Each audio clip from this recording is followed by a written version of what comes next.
Rising food costs, a higher minimum wage, and what feels like an increase in break-ins and thefts. Many restaurants say the past few years have been hard, and they're hoping that lawmakers will help them. Diana Coe reports.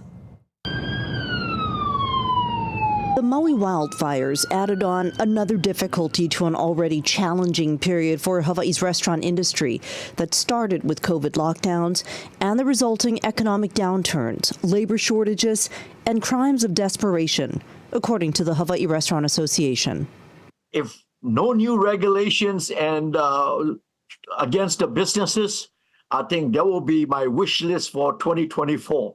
Lim speaks for the 4,000 food establishments in the state, even though only about 700 of them belong to the trade group. Our cost of doing business on rate of inflation, like cost of foods, cost of commodities, that continues to go up. Even without any new regulations or taxes levied on the food service sector, there will already be new financial demands.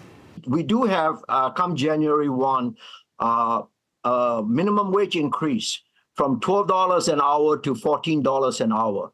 Lim predicts medical insurance will be going up. Every year, the medical insurance that we are mandated by the PPO here in the state of Hawaii, depending upon who your carrier is, I understand that it's going to be like 5 to 9% increase.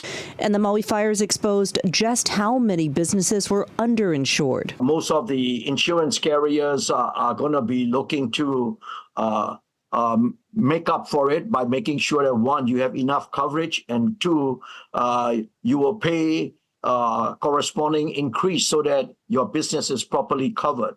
Lim says the cost of doing business keeps rising. He owns 5 McDonald's restaurants on Oahu and says his costs go up 3 to 5% every quarter. Set against all of those odds, something's got to give.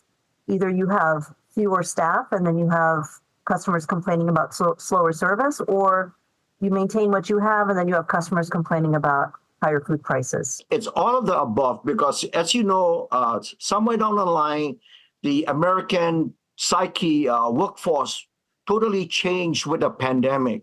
Lim notes an anecdotal uptick in storefront smash and grabs. Replacing a glass door can cost north of $1,000. Why don't you tell me how crime impacts businesses? You're stuck between, do I claim insurance